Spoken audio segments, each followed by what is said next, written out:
Hello everyone, welcome to Rohila Commerce Academy. Today we will discuss the topic of Fundamental Principles of Management. Last class में हमने discuss किया था कि हम management को क्या कह सकते हैं, आर्ट, साइंस एंड प्रोफेशन। तो हमने उसमें डिस्कस किया था कि आप मैनेजमेंट को ट्रूली क्या कह सकते हो। जैसे उसको हम एग्जैक्ट साइंस नहीं कह सकते, उसको हम इनएग्जैक्ट साइंस कह सकते हैं, और कोई भी हमने काफी सारे पॉइंट्स को वहां पर डिस्कस किया था। तो आज का हमारा टॉपिक है फंडामेंटल प्रिंसिपल्स ऑफ मैनेजमेंट। एक इंडस्ट्रियलिस्ट थे, हेनरी फ्योल, फ्रांस के थे, जिन्होंने हमें ये 14 प्रिंसिपल्स दिए हैं। उन्होंने 14 प्रिंसिपल्स अपनी journal and industrialist management book में लिखा है इनको। तो फ्रांस के जो ये इंडस्ट्रियलिस्ट थे, हेनरी फ्यूल, इनका क्या कहना था कि हमारे पास एक तो होता है प्रिंसिपल, एक होता है हमारे पास elements of management. Principles and elements.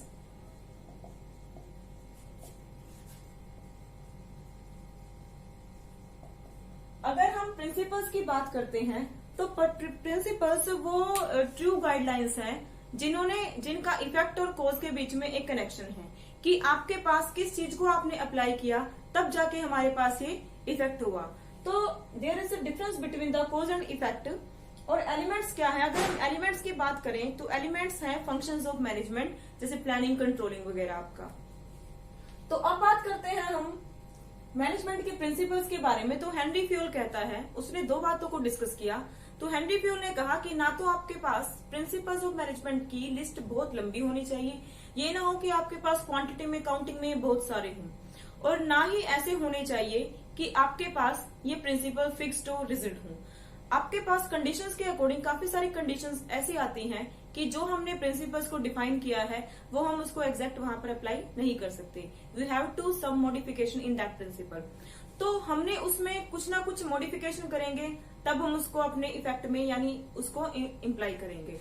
But कुछ प्रिंसिपल्स तो फ्यूल क्या कहता है कि आपके पास जो प्रिंसिपल्स हैं ना तो उनकी बहुत लंबी लिस्ट होनी चाहिए, ऐसे प्रिंसिपल्स को सिलेक्ट करो जो आपके काफी जगह पर एज इट इज अप्लाई हो सके, और जहां पर आपके पास उसको चेंज करना पड़े तो आपके पास प्रोविजन होना चाहिए कि आप उसको चेंज भी कर सको। तो here is the list of 14 principles of management that is described by Henry fuel. तो फर्स्ट वन क्या है? फर्स्ट वन है आपका division of work. Division of work में क्या कहते हैं हेनरी फ्यूल कि आपको काम को कंप्लीट करने के लिए अच्छी तरह से उसको परफॉर्म करने के लिए आपको वर्क को अपने सबॉर्डिनेट्स में, अपने वर्कर्स में डिवाइड करना पड़ेगा। डिवाइड करने का बेनिफिट क्या होगा? एक तो आपका काम स्मूथली चलेगा, एक पर्सन के ऊपर सारा बर्डन नहीं पड़ेगा। दूसरा, जिस पर्सन को आप जो काम दोगे वो उस काम का एक्सपर्ट भी बन जाएगा। अगर आप इस प्रिंसिपल को फॉलो नहीं करते हो तो आपका बिजनेस स्मूथली रन नहीं करेगा, आप उस बिजनेस को अपने टाइम पर अपने जो आपने ऑब्जेक्टिव सेट किया है उसको अचीव नहीं कर पाओगे। तो आपको principles of division of work follow करना चाहिए। सेकंड वन है authority and responsibility. Authority and responsibility का मतलब क्या है कि जिस पर्सन को हमने जो काम दिया है, अब उस काम को करने के लिए हमें अगर वो काम को नहीं कंप्लीट करेगा तो that person is to be responsible for that work. और अगर वो पर्सन काम को करेगा तो उसको उस काम से कंसर्न अथॉरिटीज भी मिलनी चाहिए। सपोज हमने किसी पर्सन को काम दिया है कि आपको इतना मटेरियल, इतनी क्वांटिटी ऑफ गुड्स तैयार करके देनी है, तो उसके पास राइट भी होना चाहिए कि अपने अंडर वो वर्कर से काम करवाए। दूसरा, उसको रॉ मटेरियल परचेज करने का राइट भी होना चाहिए, क्योंकि सारी की सारी जो जिम्मेदारी है हमने उस पर्सन को दी है कि हमें इतनी प्रोडक्शन चाहिए है। तो आप जिस पर्सन को जो काम देते हो उस काम से कंसर्न उसको हमें अथॉरिटीज भी प्रोवाइड करनी चाहिए। Next one is discipline. Discipline का मतलब होता है कि जो कंपनीज के रूल्स एंड रेगुलेशंस है उनको फॉलो किया जाए।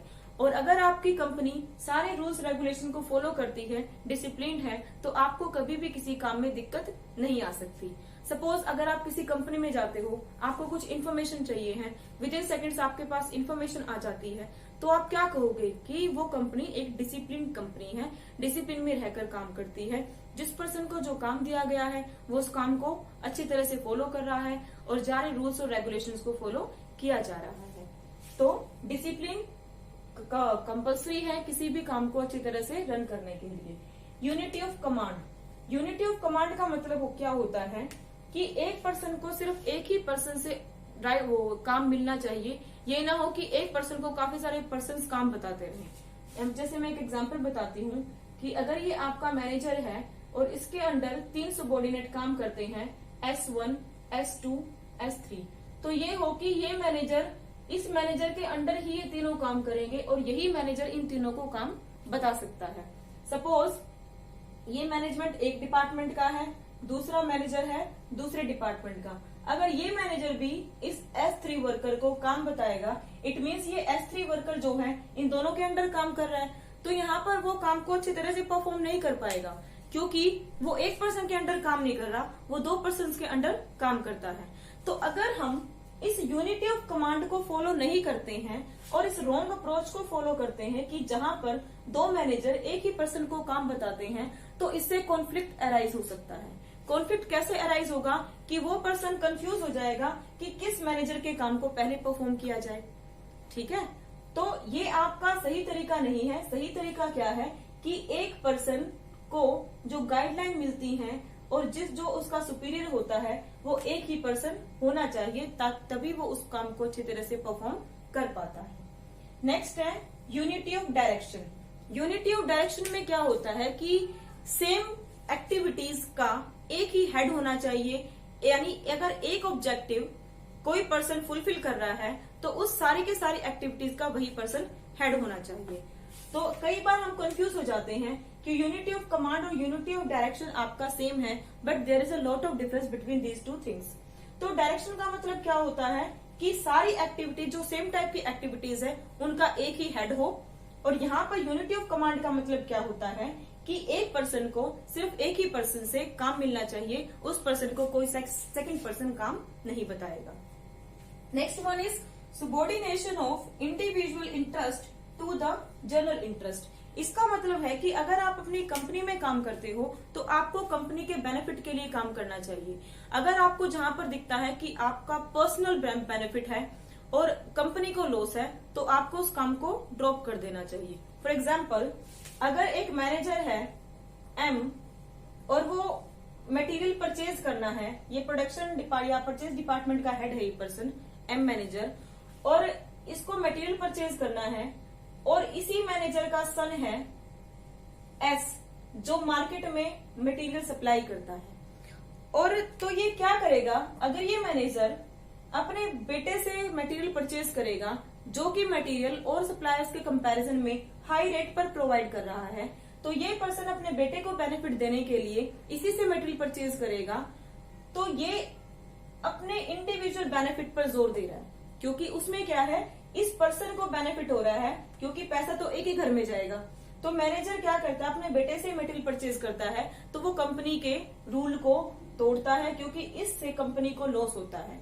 अगर वो कंपनी दूसरे किसी सप्लायर से मटेरियल परचेज करेगी तो उसको वो सस्ता पड़ेगा, बल्कि ये मैनेजर क्या करता है, ये अपने बेटे से परचेज करता है क्योंकि वो अपने बच्चे को बेनिफिट देना चाहता है।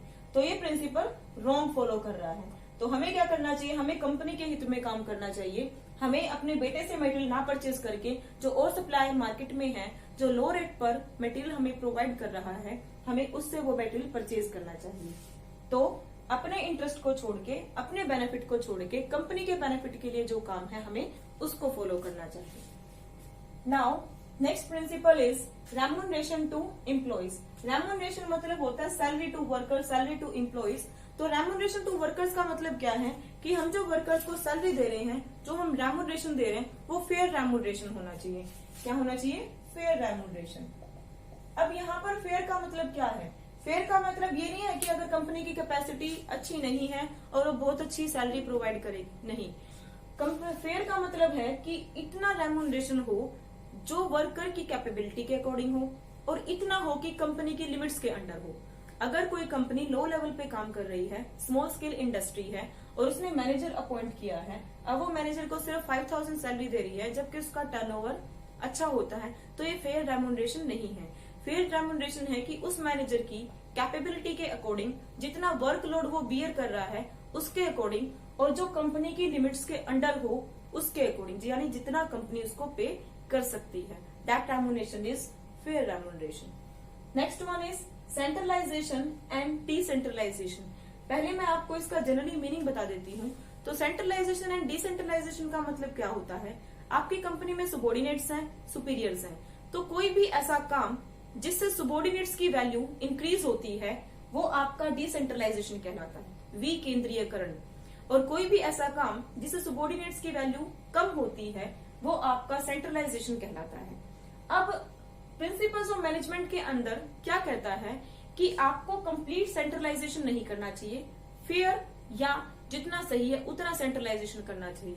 यानी आपको बिजनेस को एक्सपेंड करना है, कोई मेजर डिसीजन लेना है, कोई प्लांट परचेज करना है, तो वो डिसीजंस आप अपने पास रखो, मैनेजमेंट अपने पास रखेगी। बाकी जो इतने इंपॉर्टेंट यानी काम को करने से रिलेटेड जो डिसीजंस हैं वो आपको डिसेंट्रलाइज कर देना चाहिए।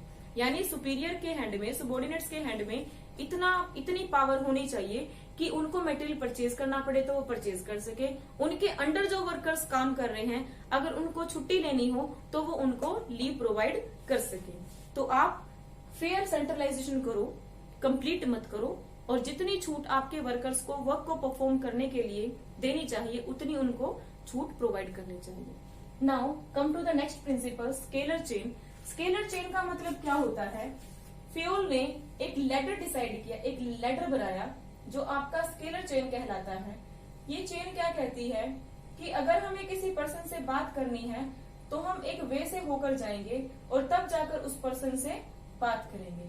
यानी हमारे पास एक अथॉरिटी एंड हमारे पास जो इंफॉर्मेशन की वो है, इंफॉर्मेशन आपकी अथॉरिटी से होकर जाएगी तब आप एक फाइनल पर्सन तक बात करोगे।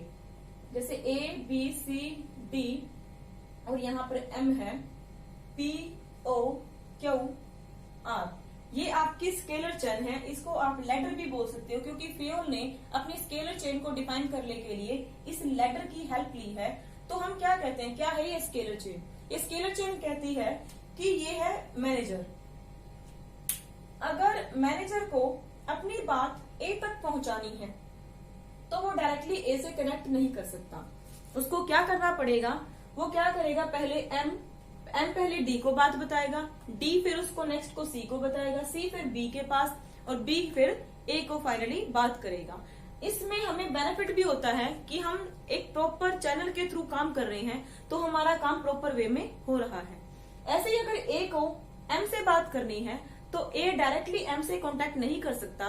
वो क्या करेगा, ए बी के पास इंफॉर्मेशन को शेयर करेगा, बी सी के पास पहुंचाएगा, सी डी के पास पहुंचाएगा और डी फाइनली उस इंफॉर्मेशन को एम के पास पहुंचाएगा। सेम यहाँ से अगर एम को पी से या ओ से बात करनी है तो पहले उसको जो बीच में चैनल्स पड़ रहे हैं उनको इंफॉर्मेशन शेयर करनी पड़ेगी, तब जाकर वो आगे इंफॉर्मेशन जाएगी। जैसा हमने डिस्कस किया कि ए को एम तक जाना पड़ेगा, एम को ए तक आना पड़ेगा, पी को एम तक आना पड़ेगा, एम को पी तक आना पड़ेगा।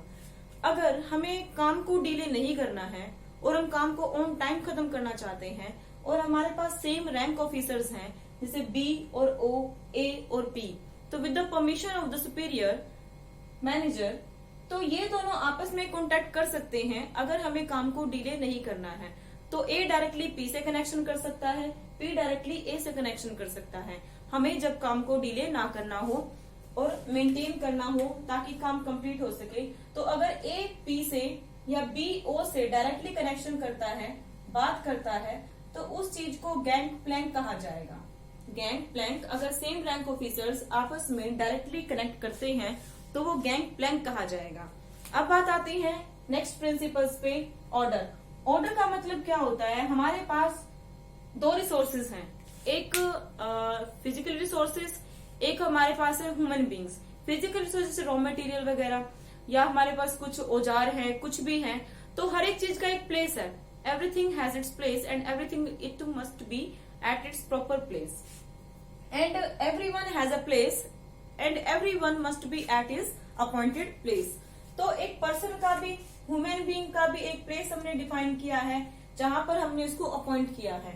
जो रिसोर्सेज है उनका भी हमने प्लेस डिफाइन किया है, तो वहां पर उसको काम होना चाहिए। अगर हर वर्कर के पास डायरेक्टली जितना मटेरियल उसको चाहिए है उस प्लेस पर उसको मिल जाए तो काम को डिले नहीं होगा और काम आपका टाइम पर कंप्लीट होगा। तो यहाँ पर हर एक पर्सन का एक प्लेस है, हर एक मटेरियल का एक प्लेस है, और वो प्लेस उसका प्रॉपर है, उसको वहां पर होना चाहिए। इक्विटी, नेक्स्ट वन है इक्विटी। अगर आपकी कंपनी में वुमेन एम्प्लॉयज काम करते हैं, मेन काम करते हैं, तो उन दोनों का रेम्यूनरेशन इक्वल हो, अगर वे इक्वल लेवल पर है, इक्वल उनका जॉब प्रोफाइल है। अब आपके पास अगर कोई आपका रिलेटिव काम करता है, एक सेकंड पर्सन है जो आपका रिलेटिव नहीं है, उनका अगर जॉब स्केल, जॉब प्रोफाइल अगर उनका सेम है, तो आपको उनको सैलरी भी सेम प्रोवाइड करनी चाहिए। तो कंपनी में इक्विटी होनी चाहिए। नेक्स्ट है स्टेबिलिटी ऑफ पर्सनल। आपके जो भी वर्कर आपके पास काम करते हैं वो स्टेबल हो। ये ना हो कि एक हफ्ता आपकी कंपनी में काम कर लिया, 10 दिन आपकी कंपनी में काम कर लिया, फिर आपकी जॉब को छोड़ के चले गए, फिर नेक्स्ट वर्कर आए, उन्होंने भी हफ्ता काम किया, वो भी आपकी जॉब को छोड़ के चले गए। तो ये कंपनी की रेपुटेशन को डाउन करता है, उसकी गुडविल को डाउन करता है।